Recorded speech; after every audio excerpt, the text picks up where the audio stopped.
glad to have you. I'm glad to have you. I'm doing Glad all to be right. here. I wanted to ask you because I just saw you speak a little bit, and you spoke about Player Ready One. I haven't seen that movie yet, but Oh my God, you must. sell me on it. Why do you like the movie so much? Well, it's based on a famous book. It actually takes place in a virtual world. Okay. So virtual world merges with the real one, and it's a story of kids. Blah blah blah. Doesn't matter. The point is, we'll all be living in a virtual world very soon. Okay. Whatever it takes to get there. I mean, in their world, virtual headset. So basically, everybody had their virtual representations of themselves, and they had virtual assets. I mean, the whole life in this virtual world. I'm like low-key a gaming nerd myself. Right. I grew up with like Final Fantasy, Super Smash Brothers. I don't know if you played any of the wrestling games, but PlayStation, Yeah, of Xbox. course, Yeah. of course. Yeah, so you know what the You're virtual speaking to a assets true are. gamer, Yeah, absolutely. so right, you know what it is. Skins and whatnot. Skins, inventory, anything. So I think that would be cool, like to have a platform where people can display the inventory and show it off. Sure. And with blockchain now, they're possible to trade peer-to-peer with no third party. I mean, it's still in development. The industry is still in the beginning stages. Yeah. But I see immense possibility. Well, I'm talking about virtual world. It's really down the line. 10 years, 5 years. That is a good time to build a foundation. Speaking of foundations, right? Right. Your foundation. What is it? How did you find Startup, yourself? Laura. How did you find yourself into the blockchain space, and what were you doing before then? Well, really randomly, 2013, I didn't have a health insurance. I was an immigrant, so I found the darknet and a way to get a prescription medication faster and more efficiently. And so I had to buy Bitcoin and figure out how it works, what it's about. And I was like, I mean, that's an answer. It's a digital currency. It's really that's how the future will look like. Digital currency is fast, reliable, and doesn't rely on any governments. So I was hooked. So basically, but I wasn't really involved in the industry until 2018. I was an artist. I worked in the art world. Digital art world? Not digital art world, real Not art digital? world. No, Really? no. Okay, because you're so hot, you're so up on the digital stuff. I am, but digital art is just a niche within the art world with a large ecosystem. So I was a traditional artist. In fact, funny enough. Never made digital art myself. Do you still create art? Yes, I do in fact, but I'm doing more conceptual work at the moment.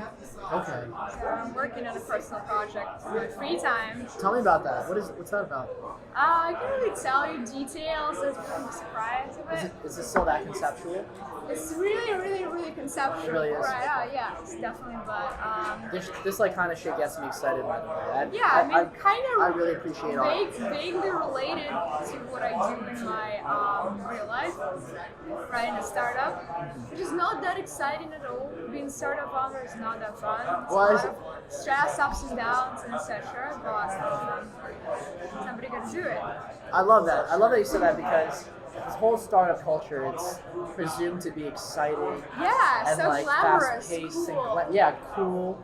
Like I'm Right. busy on a Sunday. Right. But like, what is it really like? You're really busy on a Sunday. You're busy every other day, right? Yeah, pretty much. I mean, there are no working hours. You have to do an immense amount of work every single day, and that's what you do. And you have sometimes you don't really feel like waking up, but you do it anyway. So there is no stability. There are constant ups and downs.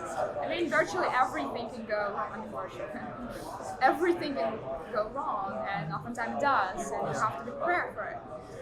So, and it's not that cool, glamorous. You don't travel all the time. You don't give people startup advice. You don't raise like $10 million right away from Anderson Horowitz. It's just like 1% of all the startups. I think 90 of them fail and don't even raise any funding. It's not as cool as glamorous.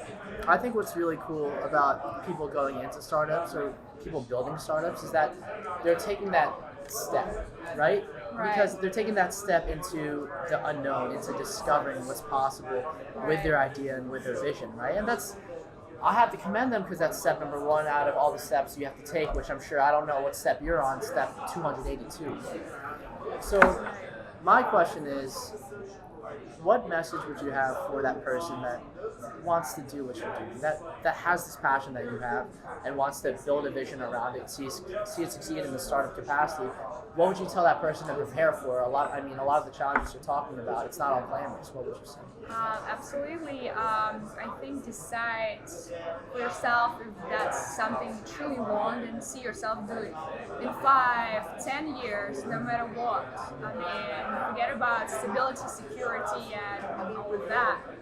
If you're not prepared for that crazy lifestyle, life of uncertainty, and really, really, really hard work, don't do it. Really don't do it.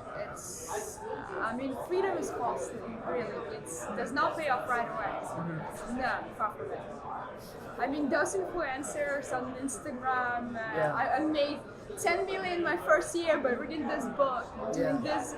Come on, it's not realistic. You have to actually work. You have to actually do a lot of things. Yeah. And sometimes when you work a lot, that does not necessarily get returns or whatever. The rest of the startups fail. Yeah, absolutely. Yeah, you have to deep passion about whatever it is. It's just crucial.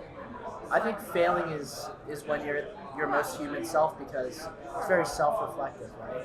Absolutely, and everybody fails at some point. It's inevitable, and be prepared for that. Well, can you tell us maybe a challenge that you faced where you almost looked failure dead in the eye and you said, not today? Basically every other week or so. Pretty much there's something that is not working out the way you want it to. So I moved to the Bay Area to do the startup, and that was a hard transition for me. A New Yorker, I spent many years of my life in New York, and 3 months ago I moved to the Bay Area, and it was so really, really hard on me. A really different environment to whatever I'm used to. I have no friends at that point on. 3 months ago, and I did changed. Drastic change, and technology is not somewhere I worked before, so there are tons of challenges with that. Not understanding simple things, and you have to teach yourself constantly what it's all about, like baby steps. Yeah. It's constant learning.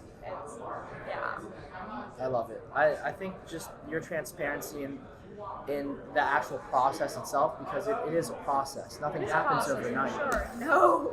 Mark Jacob, he was quoted with saying his overnight success took him 20 years. Yes, absolutely. That's what it is. I think what it's all about is allowing someone to understand that everything is cumulative and everything is iterative and nothing happens overnight. And if you're going to really decide to take that leap into entrepreneurship, take that leap in your startup, you got to be prepared for 100% commitment. Yeah, absolutely. There's no way back or plan B, right? That's life.